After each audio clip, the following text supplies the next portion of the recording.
Good afternoon, all of you. In last lecture, we discussed the disease that is the diphtheria. Now we move to the next disease that is the whooping cough.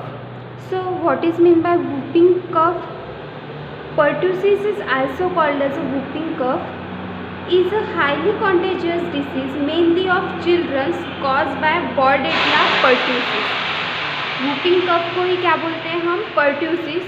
Pertussis is also known as a whooping cough. Then it is a highly contagious disease. ये क्या है? highly contagious disease है. One person to another person spread होता है वो. Then mainly of children's यानी ज़्यादातर ये चिल्ड्रन में पाया जाने वाला डिसीज़ है. कॉज बाय बॉर्डेटला पर्ट्यूसिस, और ये कॉज होता है by the factor of Bordetella pertussis. Then it is characterized by several uncontrollable coughing spells which can sometimes end in a whoop sound when person breathe. देखो इसमें क्या होता है, ये characterized by several uncontrollable coughing spells होता है in which can sometimes end in a whoop sound when a person breathe. अगर एखादी पर्सन को whooping cough हुआ है और वो breathe कर रहा है तो वो एंड साउंड होता है whoop करके. Then it is also called as 100-day dry cough by Chinese. इसको और कहा जाता है 100-day dry cough by Chinese. Then next is a causative agent. So what is mean by whooping cough? whooping cough क्या है? Pertussis is also called as a whooping cough, यानी कि whooping cough को भी हम पर्ट्यूसिस भी बोलते हैं. Then it is a highly contagious disease mainly occur in childrens. It is a highly contagious disease है and mainly occur in childrens में पाया जाता है. Then which is a cause by Bordetella pertussis and which is a cause by Bordetella pertussis. It is called as a whooping cough. Then next sub point है हमारा causative agent. Then causative agent is a Bordetella pertussis, also caused by Bordetella parapertussis. देखो causative agent क्या है हमारा? Bordetella pertussis and also caused by Bordetella parapertussis and viruses, that is the parainfluenza and adenovirus. Then next move to the source of infection. Source of infection या source and transmission. Man is the reservoir. Source of infection is discharge from laryngeal and bronchial mucosal membrane of infected person. Source of infection कब होता है? जब discharge from laryngeal and bronchial mucosal membrane, जो mucus membrane होता है वो discharge होता है फ्रॉम इन्फेक्टेड पर्सन और वो हमारे कांटेक्ट में आ जाए तो उससे हम इन्फेक्ट हो सकते. Then the bacillus is not very resistant to drying और other environmental condition and transmission takes place mainly by contact with a infected person by droplet spread और बाय फोमिट्स. देखो सोर्स ऑफ ट्रांसमिशन क्या है? अगर infected person का mucosal membrane जो discharge है, जो ड्रॉपलेट्स है, अगर वो हमारे हेल्दी पर्सन के कांटेक्ट में आए तो वो हेल्दी पर्सन भी कॉन्टेजियस हो सकता है. देन जो बैसिलस है, the bacillus is not very resistance to drying और other environmental condition and transmission takes place mainly by contact with an infected person by droplet spread or by fomites. The disease is particularly communicable in an early catarrhal stage before paroxysmal cough confirm provisional diagnosis. देखो ये disease है particularly communicable in early stage में ये communicable होता है. Then this stage before paroxysmal cough confirm provisional diagnosis. Then we discuss the incubation period of this disease. Incubation period is typically 7 to 10 days in an infant or young children. जो infection है वो spread होता है या फिर उसका incubation period कितना होता है, टिपिकली 7 to 10 डेज का इंक्यूबेशन पीरियड होता है इन इन्फेंट और यंग चिल्ड्रन में, after which there are usually mild respiratory symptom, mild coughing, sneezing और रनी नोज। उसमें माइल्ड सिम्टम्स दिखाई देते हैं, that is the mild coughing, sneezing और रनी नोज। रनी नोज भी होता है, माइल्ड कफ होता है एंड स्नीजिंग भी होती है। माइल्ड सिम्टम्स है। इंक्यूबेशन पीरियड कितना होता है, 7 to 10 days in infant and young children. Then we move to the mode of transmission.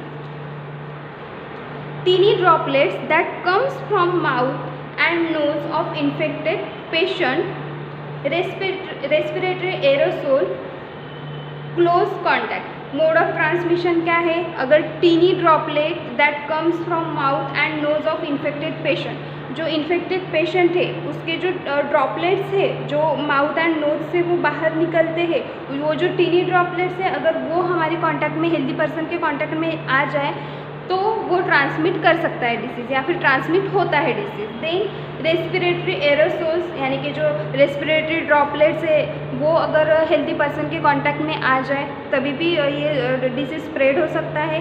Then अगर एक आध पर्सन इन्फेक्ट है, अगर उसमें अगर हम क्लोज कांटेक्ट में आ गए तो भी वो डिसीज़ स्प्रेड होता है। Then it spread through close contact and oral secretion और रेस्पिरेटरी ड्रॉपलेट्स। ये कब स्प्रेड होता है, क्लोज कॉन्टैक्ट में with oral secretion and respiratory droplets, so it's easily spread through the cough, specially when the people are in a close contact like living in some house with a person who has a whooping cough. It can also be spread through the sneeze. देखो ये कब spread होता है, अगर एक आधे person के contact में आ जाए और उसका जो oral secretion and respiratory droplets है वो हमारे माउथ में यानी कि इनहेलेशन में चला जाए तब हम इन्फेक्टेड हो सकते हैं, या फिर easily spread through the cough, specially when people are in close contact.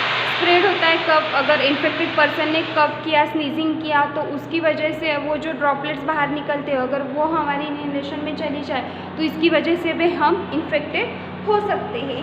ये हो गया हमारा मोड ऑफ ट्रांसमिशन। देन है हमारा pathophysiology.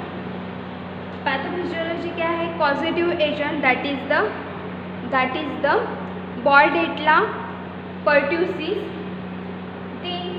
which liberate numbers of antigen and toxins। हमारा पॉजिटिव एजेंट कौन सा है, बॉर्डेटला pertussis.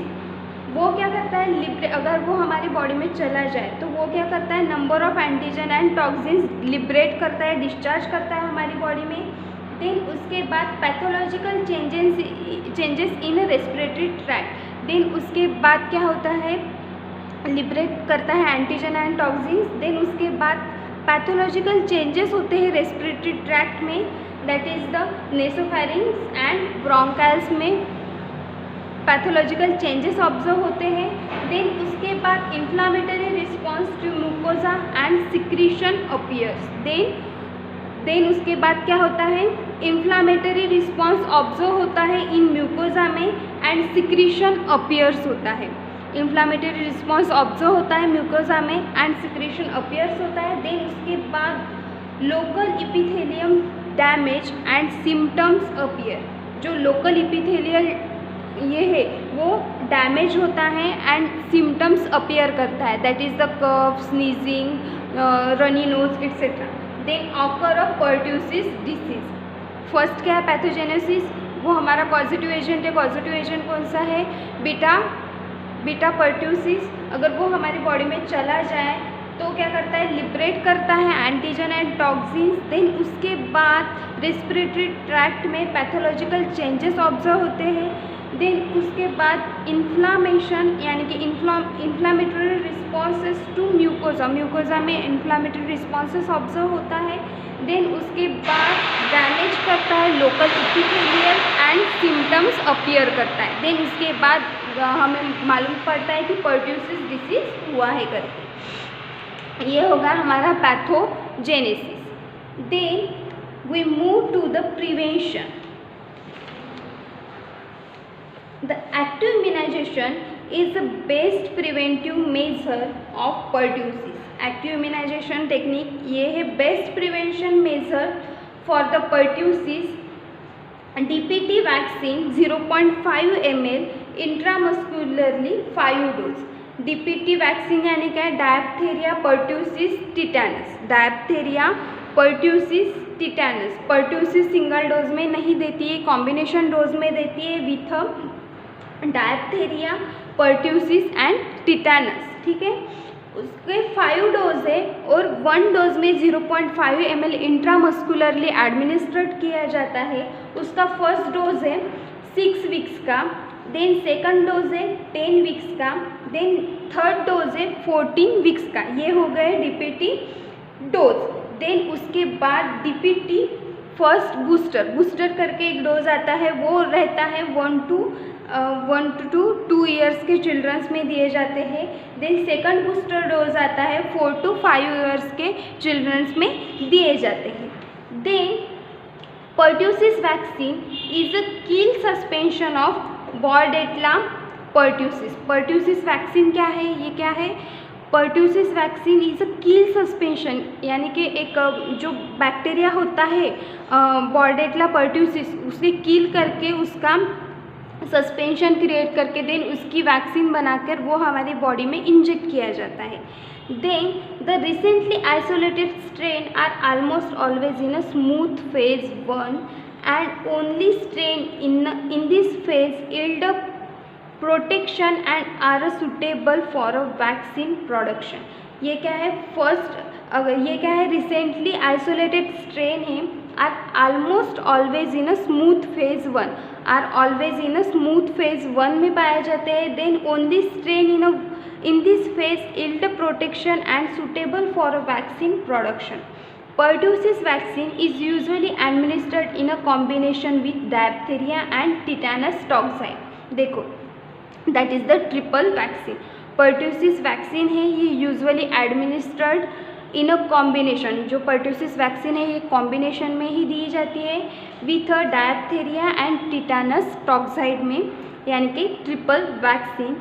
Then not only this is more convenient but also has the additional merits that Bordetella pertussis act as an adjuvant for the toxoid producing better antibody response. देखो ये क्या है? More convenient भी अगर triple vaccine में दिया तो एक जगह हम ट्रिपल डोज चला जाएगा हमारी बॉडी में. देन क्या है? Also has a additional merits that Bordetella pertussis act as an adjuvant for the toxoid producing a better antibody response. Bordetella pertussis क्या करता है? हमारी टॉक्सॉइड के साथ अगर कॉम्बिनेशन में दिया जाए तो क्या करता है? बेटर एंटीबॉडी रिस्पॉन्स देता है. देन उसके बाद we discuss the treatment. Treatment क्या है? Bordetella pertussis is a susceptible to several antibiotics. Bordetella pertussis क्या है? ये susceptible है to the several antibiotics except penicillin. Then but antimicrobial therapy is a beneficial only if initiated within the first 10 days of the disease. Erythromycin is the drug of choice. देखो ये क्या है? Bordetella pertussis क्या है? Susceptible है for several antibiotics के लिए accept penicillin के लिए वो ससेप्टिबल नहीं है. देन उसके बाद but antimicrobial therapy is beneficial only. Antimicrobial therapy ये कब बेनिफिशियल रहेगी? जब initiated with in the first 10 days of disease erythromycin in the drug of choice. अगर एंटीमाइक्रोबियल थेरेपी कब बेनिफिशियल रहेगी? अगर डिसीज़ के 10 days में अगर इरिथ्रोमाइसिन ड्रग हमारे ड्रग ऑफ चॉइस में अगर रहा, उसके ट्रीटमेंट में अगर इरिथ्रोमाइसिन ड्रग रहा, तभी हम एंटीमाइक्रोबियल थेरेपी बेनिफिशियल रहेगी. Then chloramphenicol, tetracycline and ampicillin are also useful. ये हो गया हमारा वूपिंग कफ. वूपिंग कफ को क्या बोलते हैं हम? Also called as pertussis. Then 100 day dry cough in Chinese भी बोल सकते हैं हम. देन कॉजेटिव एजेंट है उसका Bordetella pertussis then source of infection हमने डिस्कस किया, मोड ऑफ ट्रांसमिशन डिस्कस किया, देन पैथोजेनेसिस डिस्कस किया, then prevention and lastly the treatment of whooping cough. Then move to the next disease, that is the tuberculosis.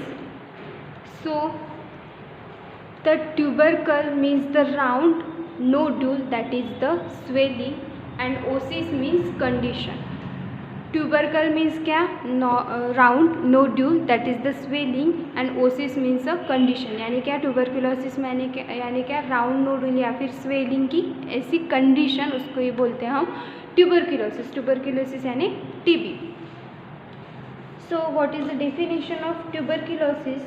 Tuberculosis is an infectious disease primarily affect lungs. Parenchyma is most often caused by Mycobacterium tuberculosis.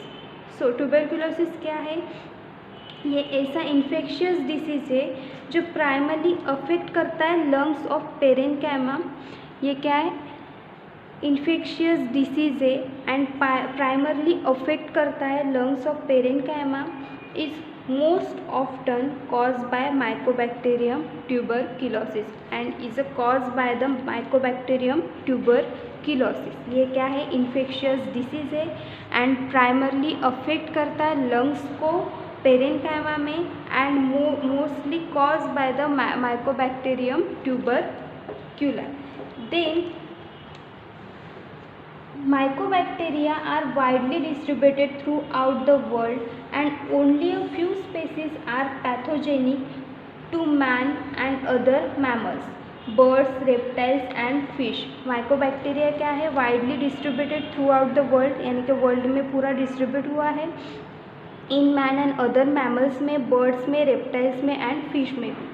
Then pathogenic species of particular attention are the mammalian tubercle bacilli, namely mycotuberculosis, or the human type of tubercle bacilli, whose main host is a man and mycobovis. The bovine type of tubercle bacilli, which is a pathogenic in man as well as the cattle. देखो, इसकी बहुत सारी pathogenic species है. तो first species namely as a Mycobacterium tuberculosis, which is observed in human type. Then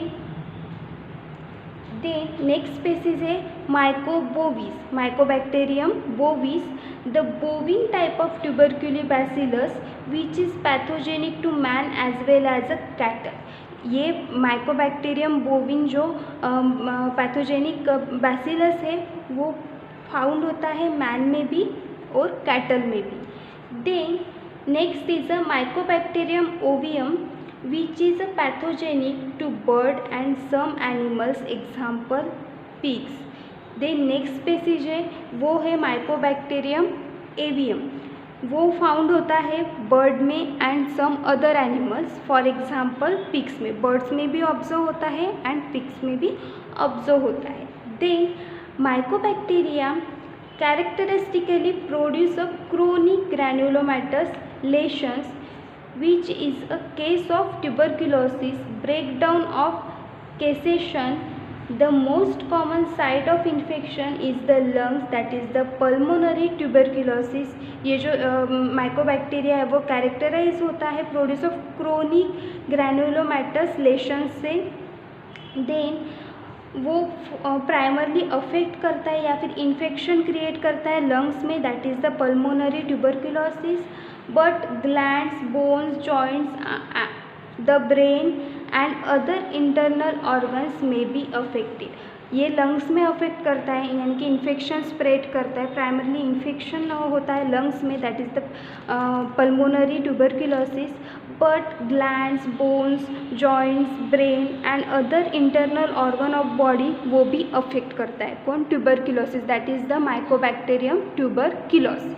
ठीक है, उसका positive agent क्या है? Mycobacterium tuberculosis. ठीक है. Then it may spread to any part of the body including kidney, bones and lymph node. ठीक है. ये क्या होता है, स्प्रेड होता है एनी पार्ट ऑफ बॉडी में, कहीं पर भी स्प्रेड हो सकता है, किडनी में स्प्रेड हो सकता है, बोन्स में उसका स्प्रेड हो सकता है, या फिर ये कर सकता है, उसको इन्फेक्शन क्रिएट करता है इंटरनल ऑर्गन में। देन उसके बाद है टाइप्स ऑफ ट्यूबरक्लोसिस। उसका कॉजेटिव एजेंट क्या है, mycobacterium tuberculosis. Then we discuss the types of tuberculosis, that is the TB. Then we discuss the types of tuberculosis. तो फर्स्ट टाइप से pulmonary tuberculosis, then second type है avian tuberculosis. वो उसमें क्या होता है, माइकोबैक्टीरियम ओवियम ऑफ बर्ड। जो mycobacterium avium होता है वो फाउंड होता है बर्ड्स में, ये पॉजिटिव एजेंट है माइकोबैक्टीरियम एवियम, वो फाउंड होता है बर्ड्स में प्रेजेंट होते हैं। और जो पल्मोनरी ट्यूबरक्लोसिस है यानी कि माइकोबैक्टीरियम ट्यूबरक्लोसिस, वो फाउंड होता है ह्यूमन में। देन थर्ड है bovine tuberculosis, mycobacterium bovis of cattle and also found in humans. Bovine tuberculosis ये फाउंड होता है कैटल में, that is the causative agent is mycobacterium bovis and cattle में एंड ह्यूमन में भी उसे पाया जाता है। Then next types is a miliary tuberculosis. Miliary tuberculosis invade the blood stream and spread to all body organs. ये क्या है, मिलियरी ट्यूबरक्लोसिस क्या है, इन्वेड द ब्लड स्ट्रीम, वो क्या होता है ब्लड स्ट्रीम में पाया जाता है, and spread to all body organs, and spread होता है ऑल बॉडी ऑर्गन्स में। तो कौन से टाइप्स देखे हमने, pulmonary tuberculosis, then avian tuberculosis, then bovine tuberculosis and last miliary tuberculosis.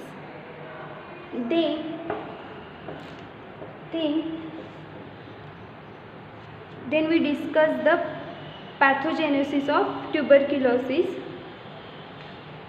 तो first is pathogenesis flow chart मैंने ब्लैक बोर्ड पर लिखा है।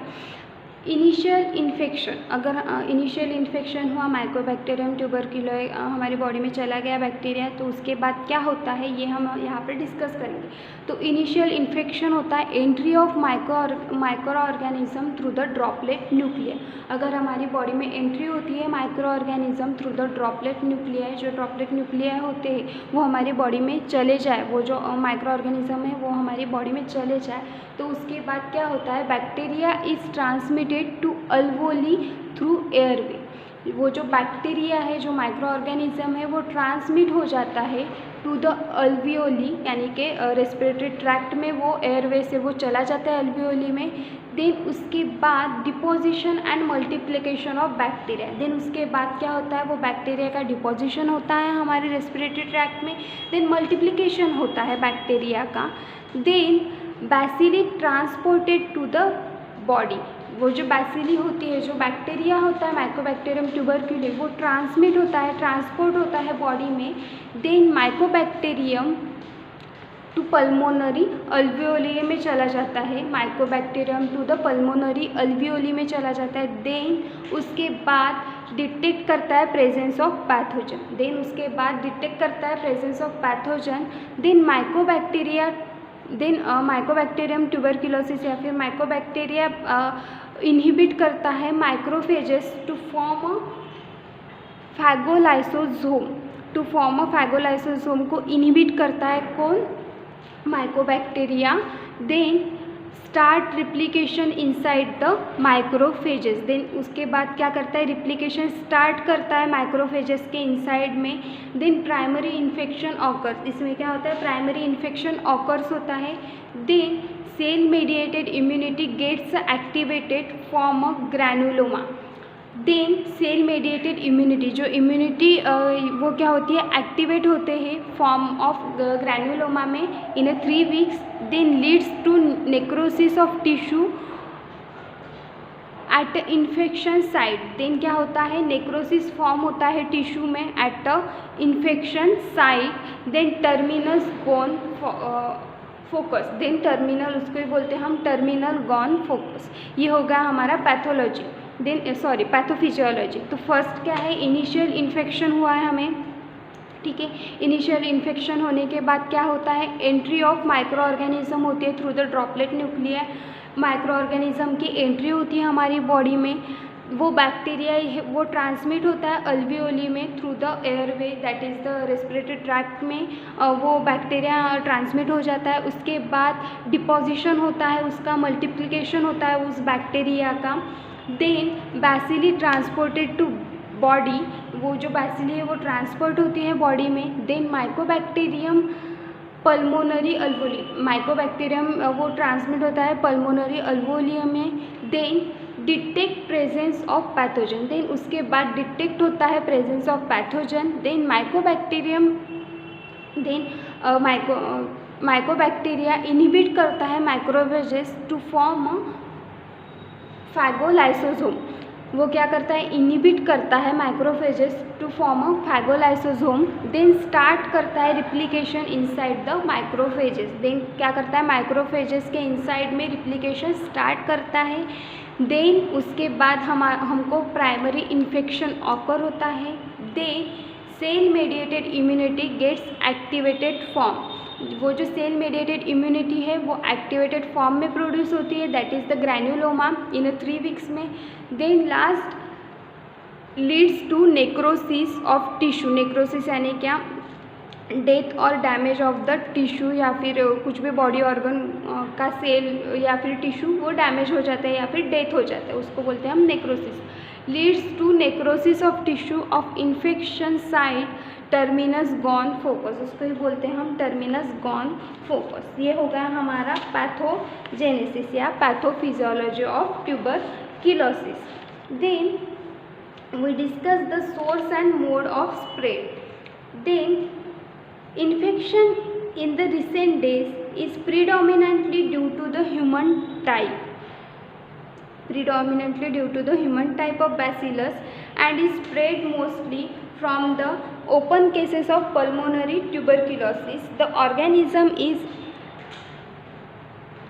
exported in a large number in a sputum and is expelled in a smaller members in the droplet during a coughing and speaking. Tubercle bacilli survive slow drying for days or weeks if protected from the bactericidal daylight or sunlight. The spread of infection from infected case to susceptible contact by contaminated dust or fomites in a probably facilitated in a overcrowded badly lit little rooms और buildings. देखो ये spread of या फिर spread कैसे होता है, ये spread of infection from the infected case, ये कब स्प्रेड हो सकता है, अगर इन्फेक्टेड केस या इन्फेक्टेड पर्सन ससेप्टिबल कॉन्टैक्ट में यानी कि उसके कॉन्टैक्ट में आ जाए एक हेल्दी पर्सन। देन उसके बाद dust fomites is probably facilitated in over crowded areas, badly little rooms और बिल्डिंग्स। अगर और क्राउडेड एरिया में चले जाए और उसमें एक आधा इन्फेक्टेड पर्सन उसमें हो जाए तो हमको भी इन्फेक्शन हो सकता है, या फिर लिटिल रूम्स रहे बिल्डिंग्स रहे उसमें भी हो सकता है। प्राइमरी इन्फेक्शन में ऑकर एट एनी एज, जो प्राइमरी इन्फेक्शन होता है वो कौन से भी एज में हो सकता है, उसकी कुछ एज लिमिट नहीं है कि ओल्डर पेशेंट को ही होगा या फिर चाइल्डिश पेशेंट को ही होगा, ऐसा कुछ नहीं।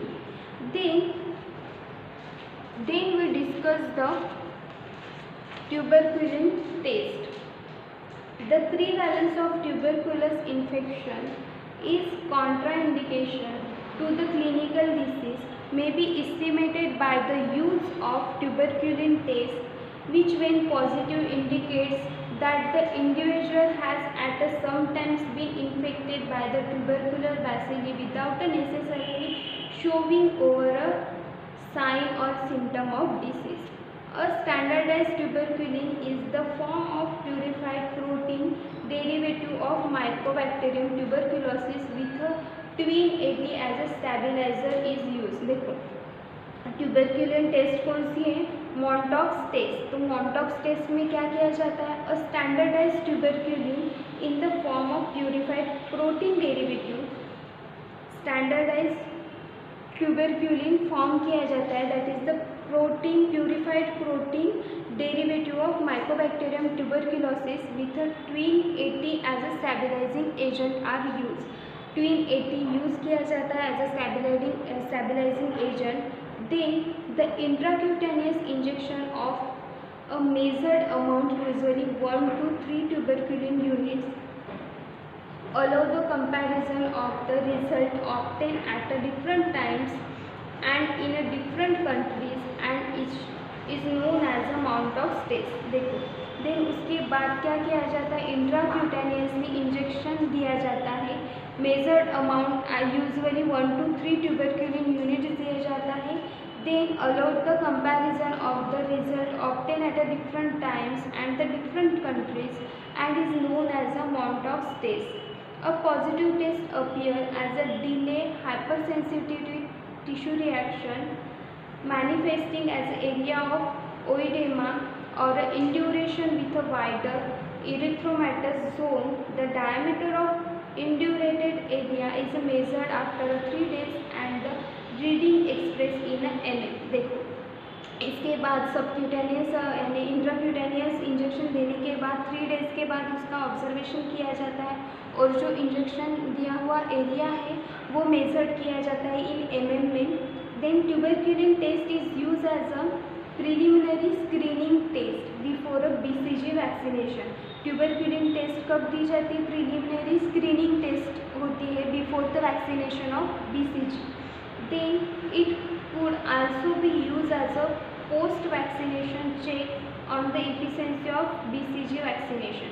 Then also use होती है मतलब post vaccination, after vaccination check efficacy of BCG vaccination. Then next tuberculin test is a X-ray chest is a good diagnostic method. Then we discuss the last, that is the treatment of disease. Chemotherapy has a revolution the management of tuberculosis. Anti-tuberculous drug employ are rifampicin, isoniazid, parazinamide, streptomycin, ethambutol, ethionamide, thiacetazole and para-aminosalicylic acid and cycloserine. The first 4 drug कौन से drug इसमें treatment में use किए जाता है tuberculosis के. First is rifampicin, second isoniazid, third pyrazinamide, fourth streptomycin, then ethambutol, ethionamide, thioacetazone and para aminosalicylic acid and cycloserine. इसमें के जो फर्स्ट 4 ड्रग है of this are bactericidal and other bacteriostatic. जो फर्स्ट 4 ड्रग है कौन से rifampicin, isoniazid, pyrazinamide and streptomycin, ये क्या है बैक्टीरियासाइडल यानी kill off bacteria. And other जो ड्रग है that is the ethambutol, ethionamide and thioacetazone and पैरामाइनोसैलिसिलिक acid and cycloserine, वो क्या है बैक्टीरियोस्टैटिक. बैक्टीरियोस्टैटिक क्या, prevent the growth of bacteria. Bacteriostatic क्या करता है, प्रिवेंट करता है growth of bacteria. Then bactericidal क्या करता है, डायरेक्ट किल करता है बैक्टीरिया को. Then anti tuberculous treatment has to be given with a multiple drug, generally 3 simultaneously. ठीक है, ये हो गई हमारी ट्रीटमेंट ऑफ ट्यूबरकुलोसिस. तो आज के लेक्चर में हमने क्या क्या डिस्कस किया. First disease is a whooping cough. Then उसके बाद ट्यूबरकुलोसिस के क्या क्या डिस्कस किया हमने, causative agent, types of tuberculosis, then tuberculin test, pathophysiology and lastly is a treatment. ठीक है, in next lecture we discuss the next disease that is the poliomyelitis. It is a intestinal infection. ये हो गया हमारा communicable disease का first part complete, that is the respiratory tract infection. In next lecture we discuss the intestinal infection in a communicable disease. Thank you.